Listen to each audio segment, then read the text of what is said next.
there's no two ways around it. This is a video about small pieces of clay and some pebbles. That's just what the video is about. No doubt the algorithm will love this.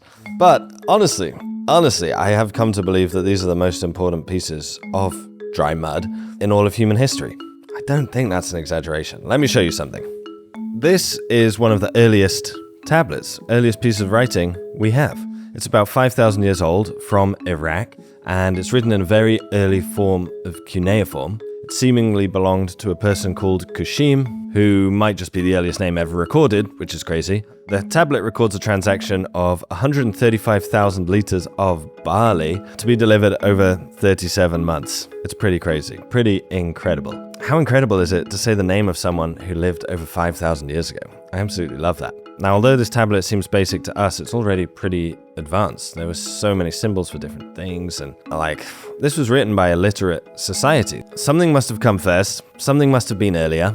Those little lumps of mud, those little lumps of clay, is what archaeology believes were earlier. Not only were they probably responsible for writing, but they might have invented other things that we've come to love, like board games and powerful bureaucracies that govern every aspect of our lives. You know, the things we love. Let's see how these little lumps of mud changed the world, because they really did. A place called... Now I'm going to struggle with the pronunciation. For some reason, my mouth doesn't like making this sound. Is it Tepe Gawra? Gawra? Yes. Yep. Tepe Gawra. It's one that Penn excavated. So yeah, I want to talk about it because it's been a focus of my research in this kind of transitional period that I was talking about. So yeah. That's Dr. Brad Hafford. He's an expert in ancient trade and Mesopotamia, all cool things. He actually has his own archaeology YouTube channel. I'll put the link down below. We've made a companion video to this one all about the first standardized measurements. It just scratches the archaeology brain in just the right way. Do go check it out. There's a link below. Gawra is this big mound of earth here in this olive field. It's about 25 kilometers north of the modern city of Mosul in Iraq, of course. It was first excavated by the University of Pennsylvania in the 1920s and 30s. Tepe Gawra means great mound, great hill, but this isn't naturally formed. Tepes, or tells, are just the piled up remains of ancient mud brick towns. Basically, humans would just build on top of the ruins of old houses, and over thousands of years, these hills would just form as people lived on top of their ancestors. It's incredible, really. I kind of want to say they're like human termite mounds, but that's probably not accurate in any way, shape, or form. Whilst I had the opportunity to talk to Brad, who really studies and excavates these sites, I had an absolutely burning question. Did people in the past realize that they were just living on top of the remains of their ancestors? Did they know that that's what their town was? Yeah, I think they had to have been conscious of it because anytime they are, like you say, digging foundations for a new building, they're cutting down into an earlier level and they're going to find artifacts and parts of the houses. In fact, they'll often clear off where that building had been and use that as a sort of foundation to make their walls stronger. So sometimes you'll get a building built directly on top of an older building and there's new floor levels in there and you can see where the break is and you can find out more about by digging through their floor, finding the older building below. Saying that at Ur, I was excavating and I found, and sort of in the deep portion of this one building in the foundation of the corner, I found 7 skulls and they were all placed intentionally with the orbits, the eye sockets down into the dirt. And I think it's because when they were building that building, they did run into old burials and they decided that this would keep the spirits from haunting them or something. They went ahead and put the skulls in this corner. Gawra is an important place in this sort of search for what came before writing and in the study of these tokens, because it was occupied for a long time and a crucial time as well. Between roughly 6,500 BCE down to about 1,500 BCE, although there were a couple of points where the town seemingly was burnt down to the ground. It's hard to live in peace for 5,000 years. It's hard to do that. Proper writing emerged around 3,500 BCE, 3,200 BCE. So Gawra existed, for a few thousand years before the emergence of writing and a few thousand years after the emergence of writing. Just the perfect place to study this sort of thing. Close to the Tigris River and the foothills of the Zagros Mountains, Gawra was the perfect place for traders to exchange goods that are harder to find further south in Mesopotamia. Things like wood, precious stones, metals, They had access to all of these things through these mountain passes and also close enough to the river to get them down south. Gawra's location helped it in other ways too. Being further north in Mesopotamia, it received enough rainfall that you can dry farm. Basically, you can farm without having to dig irrigation canals. So perhaps it was an easier place for urban life to begin, complex life to begin, a little bit further north. All of these things, generation after generation, were creating bigger and bigger towns, bigger and bigger cities, and more complex economies that probably needed to keep track of goods. So one of the most important things for people, I think, is to know how much food we're going to have. And you've settled down into agricultural towns or whatever. I need to survive the winter when I can't grow. So we all pool our grain together and we put it into a storage thing. You know, they're often these silos or whatever they are, so that we can dole them out and we can all eat during the period when we can't grow. But how do we know there's that much there? The answer to that question is probably these tokens, or at least archaeology thinks it's these tokens. Thousands have been found across Mesopotamia, some made of clay, some little pebbles, little stones. The earliest tokens may be as old as 11,000 years old. At Gawra, they predate writing by several thousand years. And yeah, these are stone tokens, and from Gawra in different shapes. So spheres, and then that thing that looks like an egg. I've always said egg shape, but they might be related to the conical tokens. Denise seems to think that it could be a cone with like a jar with grain on the top of it. You know, when they're in clay, it could represent a unit of grain, but we're not sure. Yeah, the most common forms are spheres, discs, cones, and cylinders. It's believed these different shaped tokens could have represented different goods. Cones perhaps representing grain, round discs maybe representing flocks of animals. The simple goods traded and tracked by these early cities. You can even occasionally find tokens enclosed in clay envelopes, which is very cool. No doubt the receipt of an extremely ancient transaction. Brad had wondered also if perhaps some of these tokens were small weights for measuring valuable things. I measured a bunch of them because I'm really interested in weights, and I wanted to know, are these following a system of weight? And they're not. One thing I really wanted to ask Brad, though, is like, how can we really be sure these were used for accounting, right? Seems like they could be used for almost anything, especially gaming pieces. As with everything in archaeology, when you're looking thousands upon thousands of years in the past, it's difficult to say 100% for sure what some things were being used for, but we have a lot of context, basically. As with everything, it comes down to context. The first clue comes from linguistics. So to calculate is to move pebbles on a board and figure things out. I actually had no idea calculus meant little stone in Latin. I actually had no idea. I love it when we get a linguistic clue to something going on in the past. I need to do way more linguistics on this channel. The second clue comes from archaeology. Check this out. This is layer 11 at Gawra.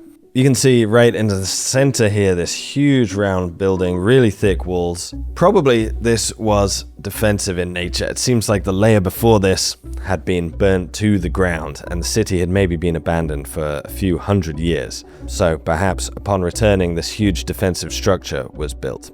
But there's a lot of interesting artifacts in that, what we call the round house. And it does have very thick walls, but there's also good indication of grain storage there. Yeah. So there's like charred grains, and there are many of these tokens in some of those rooms. It certainly could be true that some of these tokens were maybe a gaming piece left behind by a board administrator. Could be true. Could certainly be true. And maybe some were used for other things, right? But it is quite likely that in the giant grain storage building, some of these tokens were used for the administration of grain, for the administration of the city. That has to be a big possibility, huge possibility. Although these clay artifacts are so humble, I think they do genuinely represent a huge moment and maybe even a revolution in human thought. The ever-increasing size of these towns had created a challenge, a problem that prior to this time period we had never dealt with.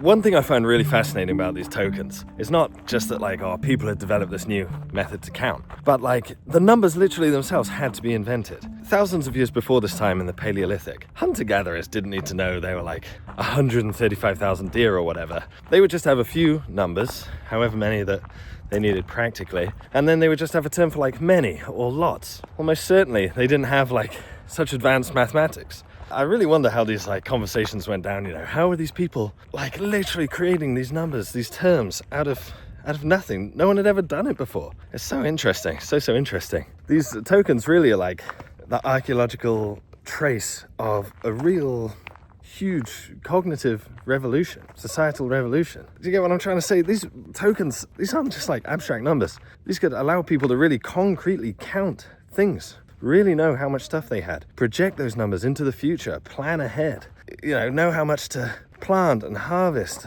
and keep for bad times and all these things. This is like, it's a big moment, it's a big deal. I don't know, it's a real revolution. Why do you think these tokens end up in graves? Well, with the evidence at Gawra, at least, they appear in the level 11, we start to get different graves. This is why 11 and 10 are important to me, I think. Where they're built up, they've got chambers in a way, right? Of mud brick and then of stone in level 10. Levels 10 and 11 correspond to roughly 4,000 to 3,800 years BCE, about 500 years before the earliest writing. And it's not just that graves start to get more built up. For the first time, we see really obvious luxury goods too. Beautiful golden artifacts, really delicate pieces of jewelry, clearly a sign of some sort of class distinction emerging, really obviously, a ruling class emerging. One grave in particular kind of stands out. It's grave 181. You can see it here on the map of Gawra, level 10. It's got tokens, it's got jewelry, all the signs of wealth that would accompany, presumably a wealthy administrator. But interestingly, it's a child's grave. So what does this mean? Okay, first of all, they said, of course they're gaming pieces. Games are for children. But I don't think it's quite that simple, because there is also this differentiation in wealth or social status. Normally that happens when you have shown yourself to be important, right? You probably can't do that when you're really young. You need time to do something great that they're rewarded. But this implies inherited status. I was born into a family that already had status, so I've got luxury items. And maybe that's because I used the tokens, or I was being trained. I was going to become one of these people that uses tokens. So they put the tokens as a symbol of profession or intended profession. The reason that I'm wealthy is that I know how to use these things. And I think that's the counting element and the ability to administer. It's not hard to imagine the people keeping track of grain at Gawra becoming some sort of elite, even if they didn't have more grain than anyone else, which they probably did if they're the ones keeping track, let's be honest. But even if they didn't, people are asking you how much grain there is. You're the one deciding how it gets distributed. You're in the position of power. Maybe the first kings of these early urban societies were not like the strongest warrior, the most ruthless leader, some Genghis Khan figure. Maybe they were simply the accountants, the bureaucrats. And it was knowledge of these clay balls and the mathematics behind them probably put them in that position. They were so important that these things were included in people's graves. With this power, with these positions, no doubt came a desire to share your name, share your title. Very important things like that. Check these out. I absolutely love these artifacts. They're little clay tokens. Only tiny things, just like 3 centimeters across, but with little pictures on them. It's like a little sitting deer here, very cool. This one is 6,000 years old from Gawra, really interesting geometric pattern. Some of these tokens are very simple, but some are really extravagant. I really love this one, this sitting woman here. Press it into clay and it reveals this interesting signature, these series of dots. I have no idea what it means, but this is another beautiful example, a fish, but on one side is 2 deer and some kind of rock, ball, dot. I don't know. They're beautiful though. So when we get this heavy use of tokens, we also find a lot of clay sealings. You find some seals, but a lot more of the impressions in the clay that they were pushed into. It's kind of like a lock. It's an indication of private property. We talked about public storage of grain, and maybe we all get it, but we start to protect some of that by sealing them off. And I put a mark on it so that if you break the clay and try to steal grain or get into the room, because it's also on a door, we know there are door sealings, then I know you've broken in. Now, it doesn't stop you from breaking in, but you can't cheat by putting new clay on there and putting a seal unless you've got that specific image. A lot of the times we don't necessarily find the stamp, but we find the clay seal. This one here, this symbol on this piece of clay, it signified someone's name or family or title, some identifier that has been lost to time. These are signatures. It's an early form of authentication, two-factor authentication, 6,000-year-old two-factor authentication, and obviously another step on the road to writing. Obviously, if you're allocating resources based on these tokens to different people, it's a perfectly logical step to start writing a name on some of them, to start putting someone's name or identifier on these tokens. And eventually they become cylinder seals where you roll it across the clay. These, though, are the earlier ones, stamp seals. And that was in a grave that also had tokens. So again, it implies control. I have my seal, and I can indicate that I have protected this material. And then I'm the only one who might be able to, or my office, whatever this is, to be able to open it up and dole it out to who might need it. I'm not saying the entire concept of private property was, created by these tokens, but I bet it facilitated it. I bet it expanded it. One idea is these signs may have evolved out of amulets, identifying amulets. Many of them are amulets. You can see this one here, a cow, little hole at the top or bottom on the back, these intricate dots. There's another really interesting amulet found at Gawra with checkerboard pattern of some kind on it. Was that connected to accounting? Who knows? Maybe someday someone was wearing their badge for whatever reason, needed a token with their symbol on it, and, why not use the symbols on my badge? Why can't this be my identifier on clay too? And now your private property isn't just like what you physically have available to you, in your house or whatever, but your private property is anything with your name on it. It's kind of groundbreaking, guys. It's kind of groundbreaking. These little pieces of clay are kind of groundbreaking, man. And everyone in society would have said, hey, this is Fish Deer's grain. Okay, don't mess with Fish Deer's beer. I wonder what their name actually was. Now, one thing I am worried that I'm doing here is presenting a really simple story, a very straightforward story about the development of writing and the importance of these tokens. There are lots of challenges still. One of the things I learned from Brad is that we don't actually have any of the boards that these tokens move across, it seems. I don't think we have any of them. And presumably that's because they just rotted away. When we finally get writing, we do have the word for abacus, really, and it's got the determinative gish before it. Gish means wood, so they were usually made of wood. Sometimes it's got tug, which means cloth, so you might make it on a piece of cloth, and neither of those are going to preserve. We do have one clue about what they might have looked like, though. Cuneiform, at least in its early stages, was a picture of the thing it was describing. So in this tablet here, for example, you have a head, meaning a person, a bowl, meaning a ration. These get further and further abstracted as time gets on, but at least a lot of cuneiform symbols originally were just a picture of the thing they're trying to describe. So what was the symbol for administrator?